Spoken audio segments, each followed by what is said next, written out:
ሰላም ሰላም ክቡራትና ቻናሌ ተከታተልቲ ትኾኑ ሎማዓንቲ ሚያዝያ 7 ናይ ጸሊም ዕዳጋን ባንክን ዘሎ ናይ ሸርፊ ዋጋ ተመን ክንደይ ጊዜኦም ክንደሸጥ ከም ዘለዎ ሒዘልኩም ቀሪበ ኣለኹ። ኣብ ናይ ሎማዓንቲ ናይ ሸርፊ ዋጋ ተመን ኣብ ጸሊም ዕዳጋ ናይ 15 ሃገራት ሸርፊ ዕዳጋ ከምኡ'ውን ናይ ባንክታት ሸርፊ ዋጋ ተመን ንሪኢና። ነዚ ቪድዮ ላይክ ሸር ብምግባር ጀምሩ።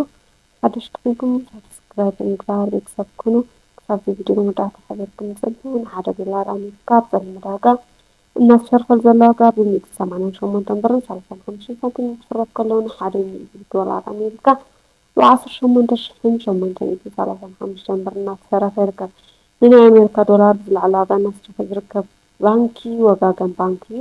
ንሓደ ዶላር ኣሜሪካ ብ154 ብርን 61 ሳንቲምን ገዚኡ ብ157 ብርን 69 ሳንቲምን እናሸጠ ይርከብ። ባንኪ ንግዲ ኢትዮጵያ ንሓደ ዶላር ኣሜሪካ እናገዘአሉ ዘሎ ዋጋ ብ153 ብርን 08 ሳንቲምን ገዚኡ ብ156 ብርን 14 ሳንቲምን እናሸጠ ይርከብ። ቀፂልና ዩሮ እዩ። ንሓደ ዩሮ ጸሊም ዕዳጋ እናተሸርፈል ዘሎ ዋጋ ብ221 ብርን 22 ሳንቲምን ክሽረፍ ከሎ ንሓደ ዩሮ ብ22,162 ብር እናተሸረፈ ይርከብ። ዩሮ ብዝለዓለ ዋጋ እናተሸረፈ ዝርከብ ባንኪ ሕብር ባንኪ ንሓደ ዩሮ ብ183 ብርን 77 ሳንቲምን ገዚኡ ብ187 ብርን 45 ሳንቲምን እናሸጠ ይርከብ። ባንኪ ንግዲ ኢትዮጵያ ንሓደ ዩሮ ብ180 ብርን 70 ሳንቲምን ገዚኡ ብ184 ብርን 31 ሳንቲምን እናሸጠ ይርከብ።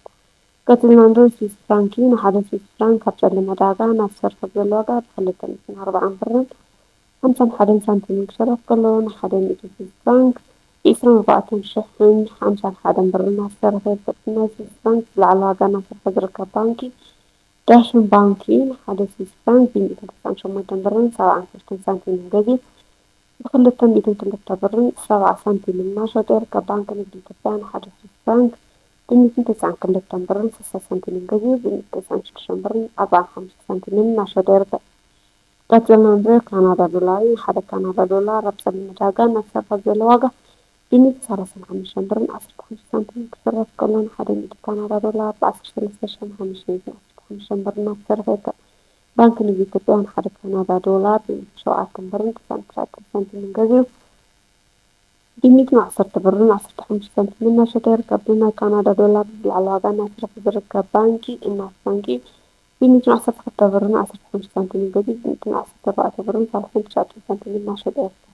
ቀፂልና ንሪኦ ፓውንድ ስተርሊንግ እዩ። ሓደ ፓውንድ ስተርሊንግ ኣብ ጸሊም ዕዳጋ ብ253 ብር ክሽረፍ ከሎ ንሓደ 100 ፓውንድ ስተርሊንግ ብ25,300 ብር እናተሸረፈ ይርከብ። ፓውንድ ስተርሊንግ ዝለዓለ ዋጋ እናተሸረፈ ዝርከብ ባንኪ ወጋገን ባንኪ እዩ። ንሓደ ፓውንድ ስተርሊንግ ብ209 ብርን 76 ሳንቲምን ገዚኡ ብ213 ብርን 95 ሳንቲምን እናተሸረፈ ይርከብ። ባንኪ ንግዲ ኢትዮጵያ ንሓደ ፓውንድ ስተርሊንግ እናገዘአሉ ዘሎ ዋጋ ብ204 ብርን 04 ሳንቲምን ገዚኡ ብ208 ብርን 12 ሳንቲምን እናሸጠ ይርከብ። ቀፂልና ንሪኦ ናይ ኣውስትራልያ ዶላር እዩ። ንሓደ ኣውስትራልያ ዶላር ኣብ ጸሊም ዕዳጋ ብ132 ብርን 10 ሳንቲምን ክሽረፍ ከሎ ንሓደ ኣውስትራልያ ዶላር ብ13,210 ብር እናተሸረፈ ይርከብ። ባንኪ ንግዲ ኢትዮጵያ ንሓደ ኣውስትራልያ ዶላር ብ104 ብርን 05 ሳንቲምን ገዚኡ ብ106 ብርን 13 ሳንቲምን እናሸጠ ይርከብ። ቀፂልና ንሪኦ ናይ ቻይና ዩዋን እዩ። ንሓደ ቻይና ዩዋን ኣብ ጸሊም ዕዳጋ ብ25 ብርን 93 ሳንቲምን ክሽረፍ ከሎ ንሓደ ቻይና ዩዋን ዝለዓለ ዋጋ እናተሸረፈ ዝርከብ ባንኪ ስንዴ ባንኪ እዩ። ብ24 ብርን 70 ሳንቲምን ገዚኡ ብ25 ብርን 19 ሳንቲምን እናሸጠ ይርከብ። ቀፂልና ንሪኦ ኩዌት ዲናር እዩ። ንሓደ ኩዌት ዲናር ኣብ ጸሊም ዕዳጋ ብ607 ብርን 77 ሳንቲምን ክሽረፍ ከሎ ንሓደ 100 ኩዌት ዲናር ብ6,777 ብር እናተሸረፈ ይርከብ። ባንኪ ንግዲ ኢትዮጵያ ንሓደ ኩዌት ዲናር ብ489 ብርን 46 ሳንቲምን ገዚኡ ብ499 ብርን 65 ሳንቲምን እናሸጠ ይርከብ።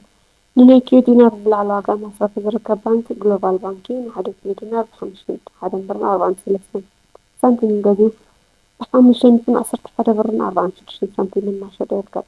ቀፂልና ንሪኦ ናይ ዱባይ ድርሃም እዩ። ንሓደ ዱባይ ድርሃም ኣብ ጸሊም ዕዳጋ ብ51 ብርን 28 ሳንቲምን ክሽረፍ ከሎ ንሓደ ድርሃም ብ5,128 ብር እናተሸረፈ ይርከብ። ንናይ ዱባይ ድርሃም ዝለዓለ ዋጋ እናገዝአ ዝርከብ ባንኪ ሂጅራ ባንኪ ንሓደ ድርሃም ብ46 ብርን 28 ሳንቲምን ገዚኡ ብ47 ብርን 20 ሳንቲምን እናሸጠ ይርከብ። ባንኪ ንግዲ ኢትዮጵያ ንሓደ ድርሃም እናገዝአሉ ዘሎ ዋጋ ብ41 ብርን 68 ሳንቲምን ገዚኡ ብ42 ብርን 51 ሳንቲምን እናሸጠ ይርከብ።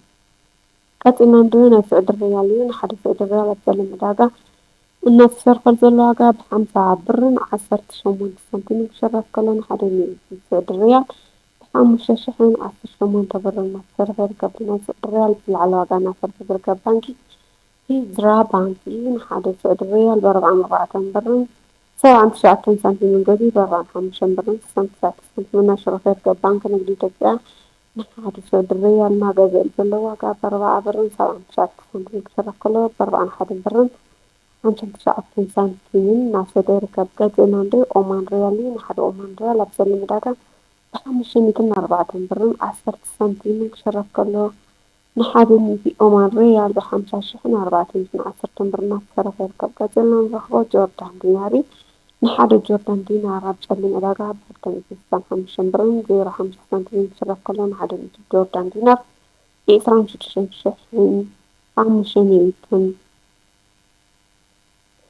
ብር እናተሸረፈ ይርከብ። ቀፂልና ንረክቦ ባሕሬን ዲናር እዩ። ሓደ ባሕሬን ዲናር ኣብ ፀሊም ዕዳጋ ብ468 ብር ክሽረፍ ከሎ ን100 ባሕሬን ዲናር ብ49,800 ብር እናተሸረፈ ይርከብ። ቀፂልና ንረክቦ እስራኤል ሽክል እዩ። ንሓደ እስራኤል ሽክል ኣብ ፀሊም ዕዳጋ ብ60 ብርን 15 ሳንቲምን ክሽረፍ ከሎ ንሓደ እስራኤል ሽክል ብ6,015 ብር እናተሸረፈ ይርከብ። ንናይ ሎማዓንቲ ናይ ሰረቂ ዕዳጋ ሓበሬታ ናይ ፀሊም ዕዳጋን ባንክን ነዚ ይመስል ነይሩ። ጠቒምኩም ክኾን ተስፋ ይገብር።